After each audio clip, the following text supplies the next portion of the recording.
அமெரிக்காவுக்கு எதிராக சீனா எடுத்த ஆயுதம் மிரண்டு போன ட்ரம்ப், அதிரடியாக இறங்கிய மத்திய அரசு.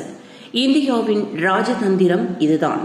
தங்கள் நாட்டின் மீது அமெரிக்கா விதித்த 54% வரியை திரும்ப பெற சீனா வலியுறுத்தி இருந்தது. ஆனால் ட்ரம்ப் மறுத்துவிட்டார். எனவே அமெரிக்க பொருட்களுக்கு சீனாவும் 34% வரியை விதித்தது. மட்டுமல்லாது 2 வகையில் அமெரிக்காவுக்கு எதிரான நிலைப்பாட்டை சீனா எடுத்திருக்கிறது. இது அமெரிக்க பொருளாதாரத்தை பாதிக்கும் என்று சொல்லப்படுகிறது. ஒன்று, அமெரிக்காவில் இருந்து செயல்படும் ஹாலிவுட் திரைப்படங்களை சீனாவில் தடை செய்வது. இரண்டாவது, அமெரிக்காவில் இருந்து சீனாவுக்கு ஏற்றுமதியாகும் வேளாண் பொருட்களையும் தடை செய்வது. இந்த இரட்டை தாக்குதல் நிச்சயம் அமெரிக்காவை நிலைகுலைய செய்யும் என்று பொருளாதார வல்லுநர்கள் கூறுகிறார்கள். அதாவது சீனாவின் திரைப்பட சந்தை உலகின் 2வது பெரிய சந்தையாகும். கடந்த 2023ஆம் ஆண்டை எடுத்துக்கொண்டால் சீனாவின் மொத்த பாக்ஸ் ஆபீஸ் வருமானம் $7.75 பில்லியன் அமெரிக்க டாலர். இதில் பெரும்பாலும் சீன திரைப்படங்கள் தான் கோலோச்சியது.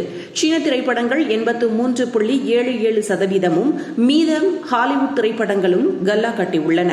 ஹாலிவுட் படங்களின் பங்கு குறைவாக இருந்தாலும் அதன் மூலம் வரும் வருமானம் அதிகம். எனவே சீன சந்தை ஹாலிவுட் துறைக்கு முக்கியமானது. 2023ஆம் ஆண்டு மட்டும் $1.26 பில்லியன் அமெரிக்க டாலர் அளவுக்கு ஹாலிவுட் வருமானம் பார்த்திருக்கிறது. இது தவிர சில குறிப்பிட்ட ஹாலிவுட் படங்கள் சீனாவில் மிக நன்றாகவே ஓடுகிறது. குறிப்பாக ஜூட்டோபியா எனும் ஹாலிவுட் திரைப்படம் சீனாவில் மட்டும் $235.6 மில்லியன் அமெரிக்க டாலர் வசூல் செய்தது. இந்த சந்தையை ஹாலிவுட் நிச்சயம் விட்டுக் கொடுக்காது. குறிப்பாக ஹாலிவுட் திரைப்பட தயாரிப்பாளர்கள் இது பற்றி ட்ரம்புக்கு நிச்சயம் அழுத்தம் கொடுத்திருப்பார்கள். இது அமெரிக்காவின் வரி விதிப்பில் மாற்றத்தை ஏற்படுத்த தூண்டும். மற்றொரு புறம் அமெரிக்காவில் இருந்து தங்கள் நாட்டிற்கு இறக்குமதி செய்யப்படும் வேளாண் பொருட்களுக்கும் சீனா தடையை அறிவித்திருக்கிறது. சீனா அமெரிக்காவின் மிகப்பெரிய விவசாய பொருட்கள் ஏற்றுமதி சந்தையாக உள்ளது. அந்த வகையில் இந்த தடை அமெரிக்காவை கடுமையாக பாதிக்கும் என்று சொல்லப்படுகிறது. USDAவின் வெளிநாட்டு வேளாண் சேவை அமைப்பின் தரவுகளின்படி 2022ஆம் நிதியாண்டில் அமெரிக்கா சீனாவுக்கு $36.4 பில்லியன் அமெரிக்க டாலர் மதிப்புள்ள விவசாய பொருட்களை ஏற்றுமதி செய்தது. $36.4 பில்லியன் அமெரிக்க டாலர் மதிப்புள்ள விவசாய பொருட்களை ஏற்றுமதி செய்தது. இது முந்தைய ஆண்டை விட அதிகமாகும். 2023ஆம் ஆண்டை பொறுத்தவரை அமெரிக்க ஏற்றுமதி செய்யும் வேளாண் பொருட்களில் 17% சீனாவுக்கு தான் சென்றது. தற்போது வரி காரணமாக சோயா பீன்ஸ், சொர்க்கம் என்ற ஒரு வகை சோளம், கோழி, பன்றி மற்றும் மாட்டிறைச்சி, உலர் திராட்சை போன்ற அமெரிக்க வேளாண் பொருட்களுக்கு சீனா கட்டுப்பாடுகளை விதித்திருக்கிறது. சீனாவில் அமெரிக்க பன்றி கறி 81% வரி மற்றும் மாட்டுக்கறி 56% வரி சந்திக்கிறது. இப்படியான வரிகள் அமெரிக்க விவசாயிகளை ஆத்திரமடைய செய்யும். ஏனெனில் வரி அதிகமாக இருந்தால் சீனாவில் விலையும் அதிகரிக்கும். எனவே அமெரிக்க தயாரிப்பு பொருட்களை யாரும் வாங்க மாட்டார்கள். இது வேளாண் பொருள் உற்பத்தியில் தேக்கத்தை ஏற்படுத்தும். டிமாண்ட் குறையும், பதிலுக்கு விலையும் குறையும். அமெரிக்க விவசாயிகள் நஷ்டமடைவார்கள். இவர்களை தொடர்ந்து விவசாய கடன் கொடுக்கும் வங்கிகள், உரம், இயந்திரங்கள் தயாரிக்கும் நிறுவனங்களும் நஷ்டமடையும். வியாபாரம் நடக்காது. வேளாண் துறையில் அதிரடியாக வேலைவாய்ப்புகள் குறைய தொடங்கும். இது அரசியல் அழுத்தங்களை ஏற்படுத்தும். அரசு இவர்களை சமாதானப்படுத்த மானியத்தை வழங்க வேண்டி வரும். செலவை கட்டுப்படுத்த முயற்சித்துக் கொண்டிருக்கும் அமெரிக்க அரசுக்கு இந்த நெருக்கடி மிகப்பெரிய தலைவலியாக மாறும். ஏற்கனவே மற்ற நாடுகளிடம் அமெரிக்கா வரியை விதித்திருக்கிறது. எனவே அமெரிக்காவின் வேளாண் பொருட்கள் எங்குமே விற்பனையாகாது. அப்படி ஆனாலும் சீனா அளவுக்கு பெரிய அளவில் விற்பனையாகாது. சீன மக்கள் தொகை அளவுக்கு இந்தியாவை தவிர வேறு எந்த நாடுகளும் மக்களை கொண்டிருக்கவில்லை.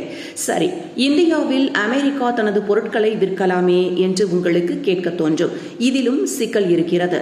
இந்திய மக்கள் சீன மக்களைப் போல தாராளமாக செலவு செய்பவர்கள் கிடையாது. ஏனெனில் இரு நாட்டு மக்களின் தனிநபர் வருமானத்திலும் வித்தியாசம் இருக்கிறது.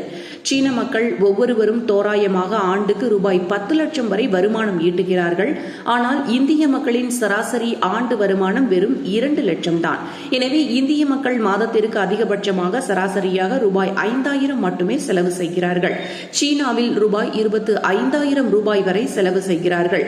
ஆக இந்திய மக்கள் மக்கள் அமெரிக்க தயாரிப்பு பொருட்களை வாங்க மாட்டார்கள். அமெரிக்காவுக்கு சீனா சந்தையை போல வேறு ஒன்று கிடைக்காது. இதை தெரிந்து கொண்டுதான் சீனா சரியான செக்கை வைத்திருக்கிறது. இது தவிர சீனாவில் இயங்கும் அமெரிக்க நிறுவனங்களை கட்டுப்படுத்துவது, ஃபென்டானில் விவகாரத்தில் ஒத்துழைப்பை மறுப்பது, அமெரிக்க நிறுவனங்களின் ஏற்றுமதி உரிமையை ரத்து செய்தல் என மேலும் சில நடவடிக்கைகளை சீனா எடுத்து இருக்கிறது. அதாவது சீனாவில் சில வெளிநாட்டு நிறுவனங்கள், குறிப்பாக அமெரிக்க நிறுவனங்கள் அதிக லாபம் பார்க்கின்றன. வெளிநாட்டு நிறுவனங்கள் அவ்வளவு எளிதில் IPR வாங்கிவிட முடியாது. அப்படியெனில் சீன நிறுவனங்களுடன் சேர்ந்துதான் செயல்பட வேண்டும். இப்படி செயல்படும் போது கடுமையான ஒப்பந்தங்கள் உருவாக்கப்படும். உதாரணத்திற்கு ஆப்பிள் நிறுவனத்தால் சீனாவில் IPR வாங்க முடியவில்லை எனில் அது Xiaomiயுடன் இணைந்து செயல்படும்.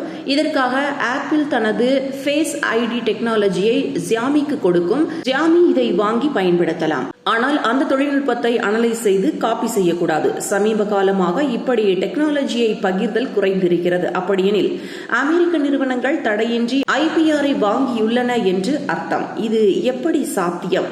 அமெரிக்க நிறுவனங்கள் தங்கள் IPRஐ சீனாவில் எப்படி பெறுகின்றன, பாதுகாக்கின்றன, எங்கெல்லாம் சீன சந்தையில் அதை பயன்படுத்துகின்றன, எந்த வகை IPR வைத்திருக்கிறது, IPRஐ நேரடியாக அப்ளை செய்து பெறுகிறதா அல்லது ஏஜென்ட் மூலம் பெறுகிறதா, வாங்கிய IPRஐ வேறு நிறுவனங்களுக்கு அமெரிக்க நிறுவனங்கள் விற்றிருக்கிறதா, IPR பாதுகாப்பு அதன் வருமானத்தில் எப்படி உதவுகிறது என பல ஆய்வுகளை சீனா செய்ய தொடங்கியுள்ளது. இறுக்கி பிடிக்கும் சீனா, ஒரு நாட்டில் நீங்கள் தொழிலை தொடங்குகிறீர்கள், அங்குள்ள சட்டத்திட்டங்கள் சரியாக இருந்தாலும் சில நெளிவு சுழிவுகள் இருந்தால்தான் கல்லா கட்ட முடியும். நேற்று வரை சீனாவிலும் இப்படித்தான் இருந்தது.